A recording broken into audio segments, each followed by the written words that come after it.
Welcome, everyone, to another episode of A Sister and Her Mister. Today we have Ali Grean. She is a dermatologist, my new dermatologist at Newport Cove Dermatology. Thank you so much for joining us. Welcome. Thank you so much for having me. I'm so excited to be here. I heard a lot of great things about Tyne's first experience. Like, I just want to say first off, before we get this podcast started, she had mentioned like, wow, like when she came back, she was like, that was the most thorough, like, one-on-one session I've gotten before doing laser, Oh, and like that you guys explained everything to her about like what's going on, what's the problems, and how to tackle it. And she had mentioned like before, like usually you just go in and they just like do whatever, right? So I Yeah.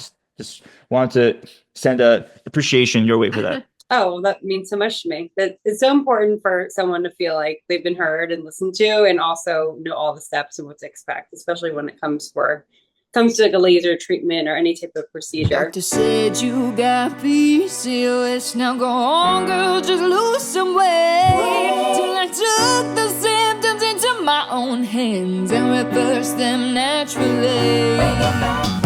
Yeah, especially because a lot of the procedures cost money and you want to make sure that what you're doing is going to be effective. So I've been to a lot of different places what are they called? They're like beauty, like I don't know, just like clinics. How Mm-hmm. can And I med explain it? spas or Yeah, med spa, that's what I'm trying yeah. to say. And I've been to a lot and I've had several different lasers done. And I feel like a lot of them weren't specific to my skin tone or a skin type. And, sometimes I felt like they were just trying to make a sale and I was desperate for solutions. So I kind of like fell into traps and my skin got worse. I have like dark spots because of certain laser treatments that I did that I shouldn't have done. So when I came into your office, I was like, these people know what they're doing. And then I Yeah. explained how you scanned my Yeah. face and told She me showed me the that pictures.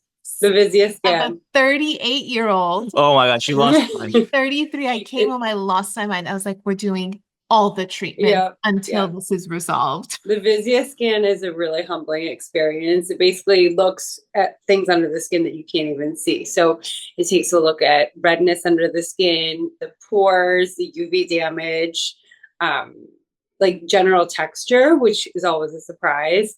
And it's really great because patients kind of a baseline of their skin. And then after we do, whether it's acne treatments or lasers or any type of procedure, we can compare it. And what Taline's talking about is when it checks your true skin age. So it compares your biologic age to people with the same age, gender, and like skin tone. And it compares your skin to the rest of people. And then it tells you an age of what it predicts your skin to be. And Yeah. it can be kind of frightening. Oh yeah, yeah. I'm curious, does that test usually come out higher than that person's age? Because I feel like most people don't take care of their face, like in terms of putting sunscreen on, putting like face cream on. But most people don't do that. So are most people usually older, skin wise than they should be? A lot of times, and as you know, we're in Southern California, so people have so much more sun damage than they realize. And I think a lot of times people think, well, I'm not getting sunburned. I don't need sunscreen. And I always tell them just like the little minutes that you drive in your car and check your mail and do errands, all those minutes add up. And that's all the cumulative sun damage Yeah, that we're Yeah. seeing. yeah, So, yeah, I would say most people are kind of yeah. disappointed at the age, but then we get them back on track and they feel great. I can't. Sometimes Nice. even one side is different than the other. Like people who drive a lot have way more UV damage on the left Yeah, side. right. Because Mhm. that's what the window is. That's Yeah, true. Yeah. that makes Yeah. But we sense. like to start all of our cosmetic consultations that way or acne consultations just so we have good documentation and we can track the progress. It's Yeah. fun. So Yeah. could you like kind of highlight, so when someone comes in the office, what are the tests you initially do? And as in like what should be done for anyone who's going to a laser office? Like what should be the proper things done to assess where they are and the next steps? Specifically for PCOS women. Yeah. Sure. So PCOS is definitely, it's a medical condition as we know. So we take it very seriously. Usually we have them fill out like a cosmetic consultation or questionnaire form so we know what their main goals are. But when it's true, just acne and it's caused by PCOS, we just need to really gather a good history. I will say most times that I see PCOS acne, it's not diagnosed yet. So a lot of times in our practice, we're kind of seeing people in their late 20s, early 30s, and they come like, I had acne when I was a teenager, it cleared up and now I'm getting acne again and it's not responding the way it used to. So it's really important for us as dermatology providers to know about PCOS and ask the right questions, because a lot of times when people aren't diagnosed, they don't realize what their case is. And they've tried a million products. They're so frustrated. So I always ask, like, are your menstrual cycles normal? Have you had any trouble trying to get pregnant? Are you having any unwanted hair growth? Are you having any trouble like weight gain, weight loss, things like that, just to pick up signs of insulin resistance? So every acne consultation is unique, but especially if it's someone that I'm seeing signs of like more hormonal acne in that age, I just ask all the right questions I try and really try to pick it up. Yeah. Because PCOS has so many other factors too. It's not just acne, but we have to look at the increase in androgens and inflammation. All that. Of course. Yeah. Absolutely. Insulin resistance needs to be caught early to prevent any other issues. So when I came in, here I am. I've done everything for my PCOS. I manage it immaculately. I'm just kidding. Sometimes you do. Sometimes I'll have some sugar. Sometimes, I'll have a little bit of dairy. And I know what happens when 1 cube of cheese. A cube of cheese does enough damage to me. Like, nobody's perfect. Okay. Yeah, I hear that all the time. Like, just one little oopsie in your diet. And you're over. And then it's like you wake up, you have a cyst on your jawline, and you're like, here we go again. And, I had a doctor once say you just have really sensitive androgen receptors, even though your lab work is normal. It just like is what it is, like on your skin. It was that before they diagnosed PCOS? No, that I had PCOS. Okay. They said that. And then I was like, okay, well, maybe I'm just like, I'm sensitive. Like, I know how to manage it. Yes, I keep it reversed, but like I'm sensitive for situations. Like it's Easter. I had the head of an Easter bunny, a chocolate Easter bunny. Like, what are we going to do? The ears and like half the face. Sounds good. So I came into your office, and one thing that you showed me was, what's that bottle you gave me? The Winlevi, I think. It's like a foam, and you said like this is going to block the DHT. You can put it on your jawline. Yeah. So I'll kind of explain kind of why we chose that. But when we look at acne, there's so many different things going on, and it's really important to get to the root of the cause. But really, all acne, whether it's PCOS or just simple teenage acne, is caused by an increase of androgen production. So hormones that are making more oil or sebum in the skin. And traditionally, all we really had were things like antibiotics and benzoyl peroxide, which help with the inflammatory process in the bacteria, but they weren't really helping for like the root of the cause, which is the oil production in the skin. As you know, we have Accutane, but that has so many side effects and really is kind of a last resort medication. There's a newer product that I prescribed for you, Talene, called Winlevi or clascoterone. It's kind of similar to spironolactone, which you may have heard is an oral medication, but it basically blocks the receptors of the androgens. So it's not changing your hormones, but it's blocking the receptors so that hormones can't produce more oil. And it's topical. It's a cream. So you just apply it on the face twice a day. And because it's a cream, there's so many less side effects than any of the pills. And it's very well tolerated. It's not drying. It doesn't make you purge. It's really getting to the root of the cause. The only downside I would say is because it's really kind of getting to that first preliminary cause of the oil production, it's not going to work overnight. Sometimes we do have to add other modalities like our basic, antibiotics and benzoyl peroxide to still help with the inflammation and the skin cell turnover and bacteria. Well, now at least I have something for when I do have a flare up, like something that is actually addressing why I'm having a flare up, Exactly. So many things are more like a Band-Aid, and they're just oh, you have a pimple, let me put something on it and try to calm it down, but we won't prevent the pimples. Yeah, exactly. So I have that in the drawer. Thank you so much. Life-changing. And then I also did a Moxie facial with you, which I looked crazy for like 5 days. Wasn't that bad? What did you think, Sarah?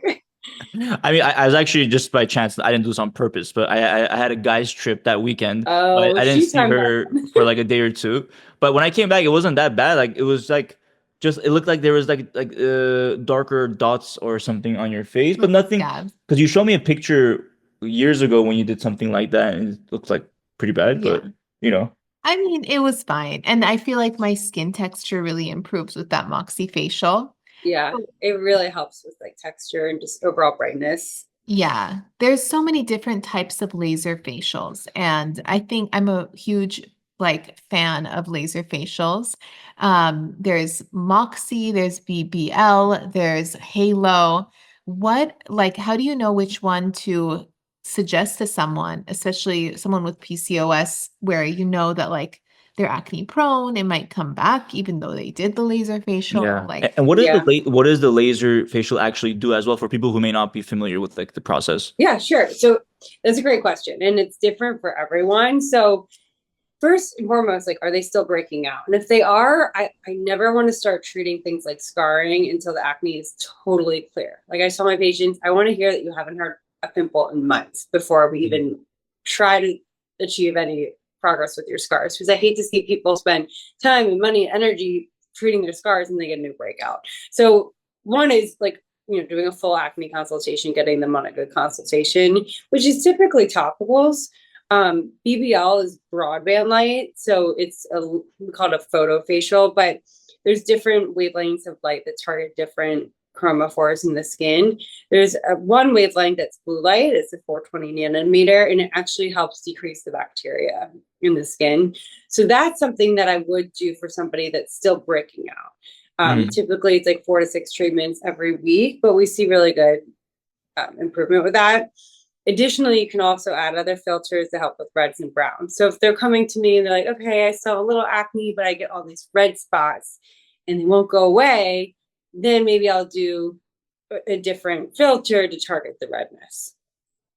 If they're having more like textural concerns, like indented scars, ice pick scars, like, more of that texture, then we want to do things like laser. So Moxies can be really helpful, microneedling, things like that. Yeah. Moxie uses heat. It's a non-ablative resurfacing laser. So it kind of is like sandpapering off your skin and making it polished and smooth and fresh, but it can also help with any pigment from old acne scars. And microneedling is similar, but instead of heat, it's using little needles that cause controlled trauma of the skin. And that'll help, kind of triggers wound healing in the skin and makes collagen production. So it will help with overall texture concerns. So it just really depends on what phase they're in. But Yeah. right. anyone with that active acne, usually it's more of a conversation and prescriptions, and it's like a long haul journey.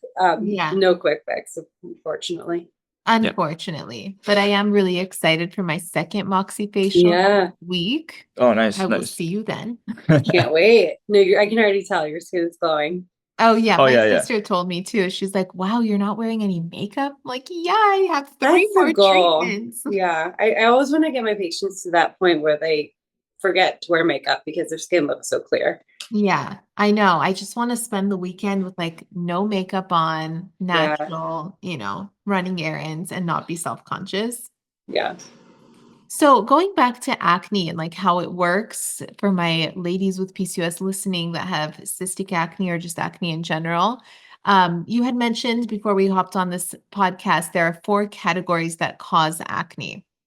Yeah. So I'll kind of explain just what's happening when we get a pimple. So, like I mentioned earlier, it's a kind of all the root of the cause is that we have an overproduction of androgens, and that can be from being in the puberty age, or it can be PCOS, or it can be environmental toxins. And the androgens cause us to make more oil. And we have more oil in the pores become kind of sticky. And when all of us, whether with acne or not, we're having our skin cells turnover every month. So when we have these dead skin cells and even dirt on the surface of the skin and the pores are really sticky, those dead skin cells get trapped. And when they're trapped in the pore, that's what we call a comedone, or like a blackhead or a whitehead. And all of us have an acne called C. acnes that lives on our skin. And they love areas of like sticky, moist environment. So if you have these sticky trapped pores, the bacteria is going to colonize in those sticky pores. Mm. And then your body senses the bacteria and it's like, what's going on? And it produces this pimple, which is going to be inflamed and red and painful and swollen. And we all know that. So that's kind of like what's happening with acne. So I kind of break it down into 4 categories. One is oil production. What can we do to reduce oil? 2 is bacteria. What can we do to reduce the C. acnes on the skin? 3 is increasing cellular turnover to kind of declog those pores. And then 4 is reducing inflammation. So that when your body's not sensing this foreign bacteria creating inflammation. Amazing. That's good to know and like understand and break it down. Of course, we can like manage the inflammation part with diet and lifestyle, but the other parts are like difficult, with absolutely. diet And there's so much information when you walk into Sephora or CVS or TikTok. You're like, where do I start? I know the marketing is so good. You walk into Sephora, everything looks beautiful. It smells good. You want to buy them all and try them all because everyone on Instagram is talking about the same things because they're being like paid to advertise certain products. Yeah, it gets so confusing. Yeah. And then you just feel like that's what you need to buy. Then you spend all this money. It doesn't work. And we're back to square one. The answer is laser and diet change. Yeah, I see so many people, they'll bring their products in, which is really helpful for me so I can see what they're using and look at the active ingredients. And people will be using 10 plus things on their face and it's not working. Yeah. I mean, it's all about what is the active ingredient and are they being compliant and consistent? So a lot of times people try something for 3 days and then, no, didn't work for me. Yeah. But it's all about simplifying the routine and doing something that they'll be compliant with and then doing it for a couple months. Usually my typical acne follow-ups are actually not for 2 months. Oh, okay. Because if they come back in 2-3 weeks, I don't really expect a huge improvement yet. Yeah. What do you think about retinol? Because it's something that's like I've heard so many mixed things on it. Some people say it's great. Some people say it's like don't use it at all. And I've seen Tanya use it in the past, and I'm like, that's safe because it's like you're losing a piece of your skin every day. Like you're gonna eventually be like a skeleton or something.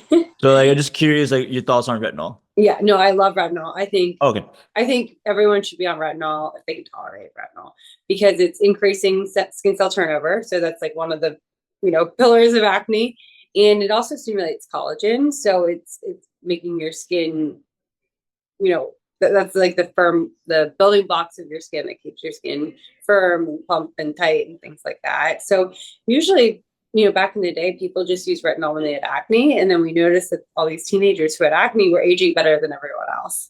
And then we caught on and said, okay, let's start using this for anti-aging.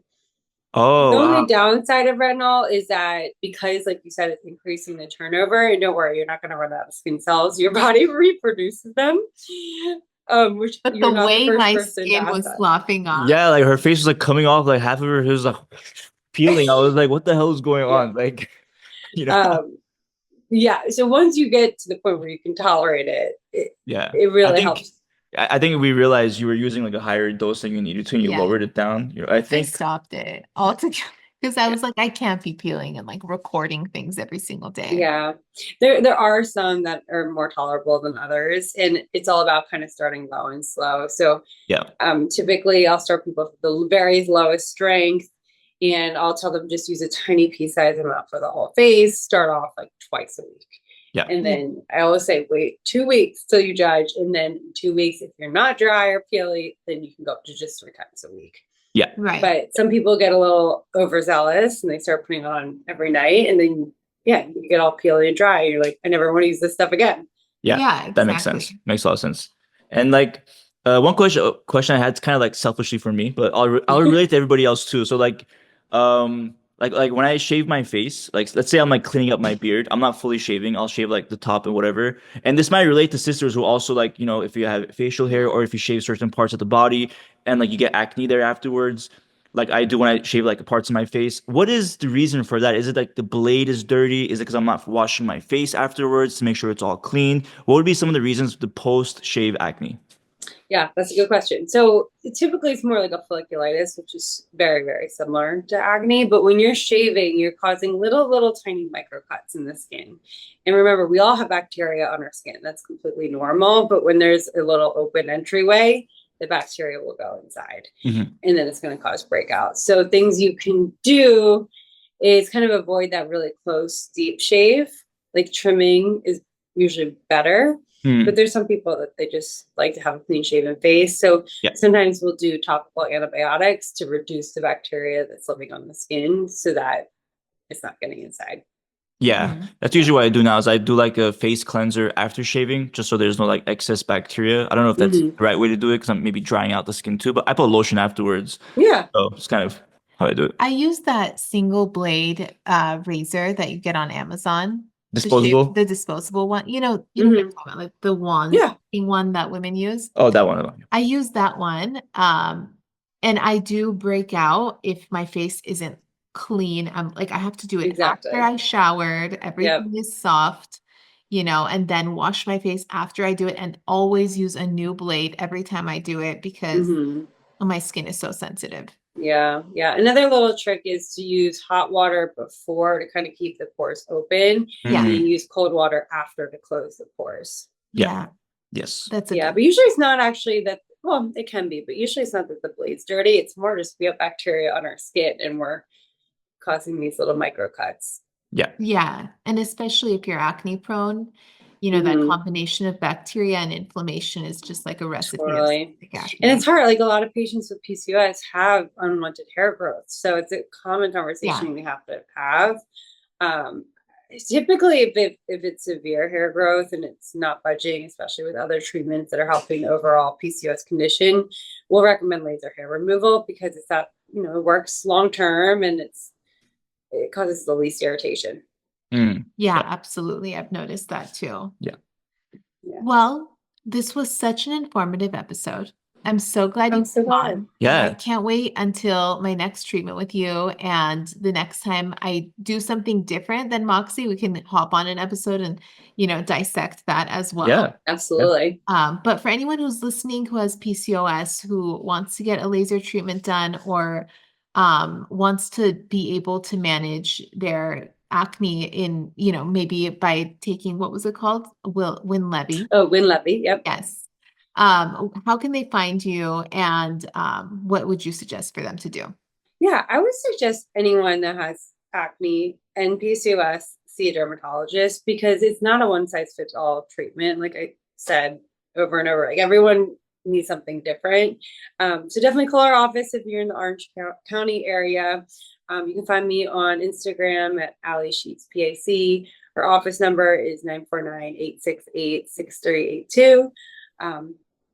Or you can go on our website and book as well. But I think that it's really important that everyone sees some type of dermatology provider before they Yeah, go buy the kitchen sink at Sephora because, exactly. typically you can just have a simple regimen that can be way more effective. Yeah. I completely agree. Getting caught up in all of that Sephora drama can really take you down an expensive rabbit hole. And then also going to like med spas where there is no dermatologist telling you exactly what Mm, you need to be doing, that can be really it's like guesswork. problematic as well. So that's why I wanted to have you on to Yeah. really encourage people who have cystic acne or acne with PCOS to see a dermatologist and get some direct support, and to understand that Accutane is not your only option. Spironolactone is not your only option. There's new things out there. There's laser treatments that can also help and complement your diet changes. So Yeah. thank you so much for joining us.